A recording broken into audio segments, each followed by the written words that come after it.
Professor, é correto investir em piscinões para resolver o problema das enchentes? Eles ajudam até que ponto, professor?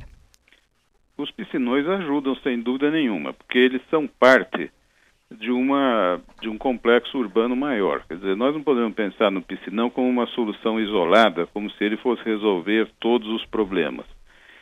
Mas, para segurar a enchente em cada uma das bacias que contribuem para a calha principal, por exemplo, aqui no nosso caso de São Paulo, a principal calha é o Rio Tietê, né, na região metropolitana. Então, os piscinões têm como função segurar a enchente em cada um dos córregos e rios que chegam à calha principal, de maneira a evitar que essa água acumulada chegue de uma vez instantaneamente nessa calha.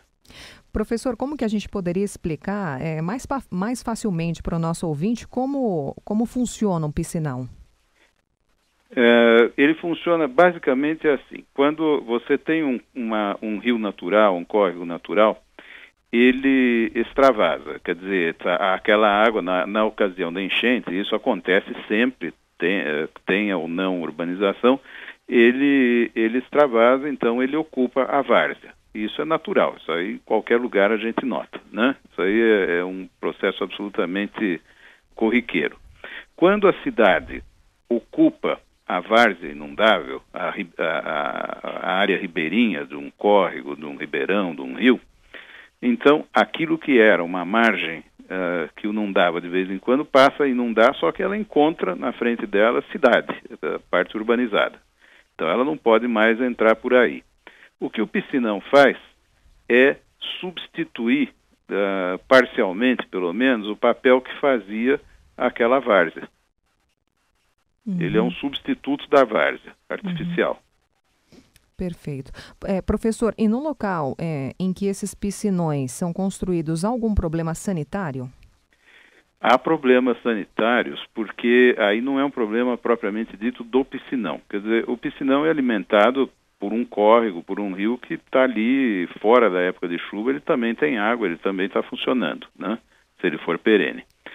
E essa poluição existe por conta de uma série de problemas. Existe por conta de problemas, por exemplo, de coleta e destinação de resíduos sólidos, de lixo urbano, né, acumulado na cidade.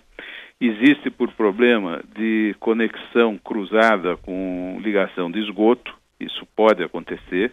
Então, principalmente bairros muito antigos, tiveram ligações feitas no sistema de drenagem de águas pluviais, ligação de esgoto, né?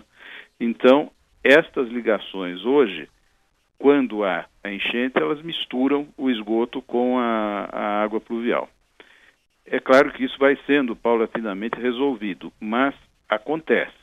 E também, quando tem enchente muito forte, pode dar um refluxo e causar um cruzamento realmente do esgoto com a água de chuva. Então, o que suja o piscinão é esse conjunto de problemas sanitários da cidade que circunda ele próprio e que daí resultam na poluição dele, quer dizer, acúmulo de lixo, acúmulo de detritos e os próprios sedimentos. Agora, professor, atualmente, até pelo problema de coleta de lixo aqui da cidade, por toda parte de infraestrutura que a gente já conhece, o correto é investir na construção de mais piscinões ou, de repente, num sistema de drenagem mais eficaz? Veja, vamos entender a situação. A drenagem, o controle de águas pluviais numa cidade, ele depende de uma porção de medidas diferentes. O piscinão segura a água. Uma drenagem eficaz, como se entende em engenharia hidráulica, seria uma drenagem que você aumenta a capacidade da água ir embora rapidamente. São duas posturas diferentes em relação à água que está presente na cidade. Uma, você segura, retarda um pouco o escoamento dela para aliviar a calha principal, o rio maior que vai receber. Isso seria o que a gente chama de detenção. Uma outra situação é aquela na qual a água já chegou e você precisa se livrar dela rapidamente. Então, nesse caso, o que se aplica é ampliar a capacidade de escoamento. Essas duas linhas básicas de ação, elas não competem uma com a outra, elas não brigam entre si. Cada uma se aplica numa situação específica. E para segurar a água, que a gente estava falando mais dos piscinões, né, agora, para segurar a água, o piscinão não é a única solução. Quer dizer, a gente tem o problema posto. Você precisa, numa determinada bacia, segurar uma certa vazão durante um certo tempo para que ela não sobrecarregue a parte mais baixa. Então, esse está posto o problema. O piscinão é uma alternativa. Outra alternativa, por exemplo, é o parque linear. Mas, regra geral, o parque linear ocupa mais espaço que o piscinão para deter a mesma quantidade de água. Então, ele requer uma política de mais longo prazo, de retirada de habitação, de edificação que está na várzea inundável, em extensão maior do que o próprio piscinão.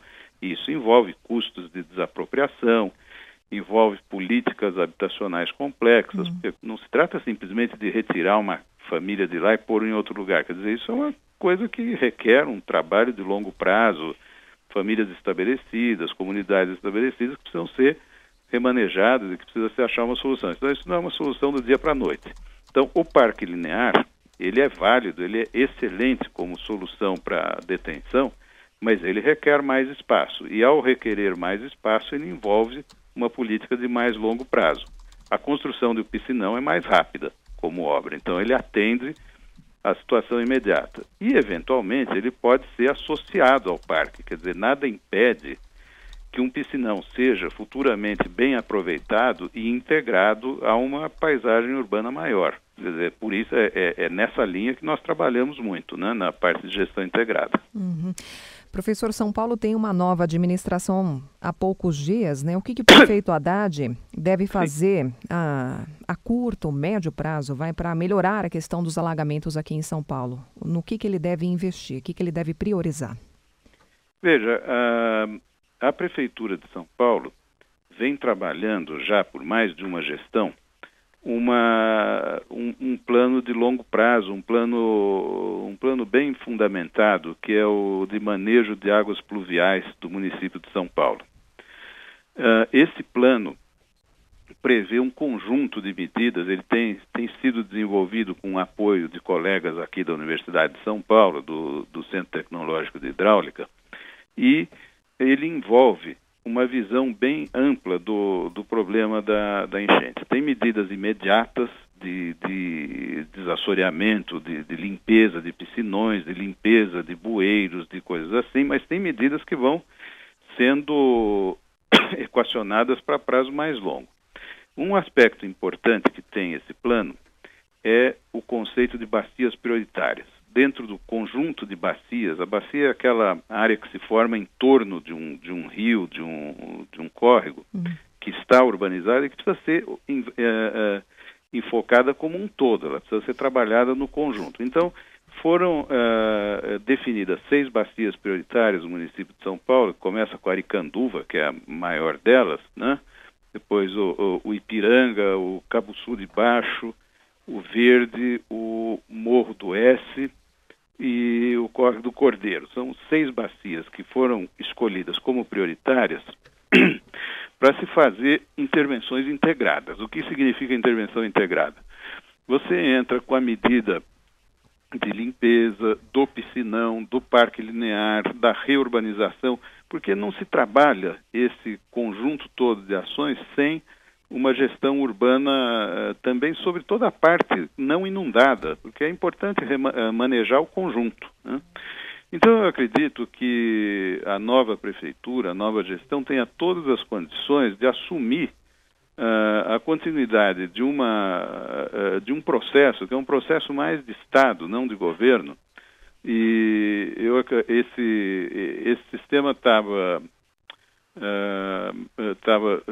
centralizado na Secretaria de Desenvolvimento Urbano da Prefeitura e continuará provavelmente lá.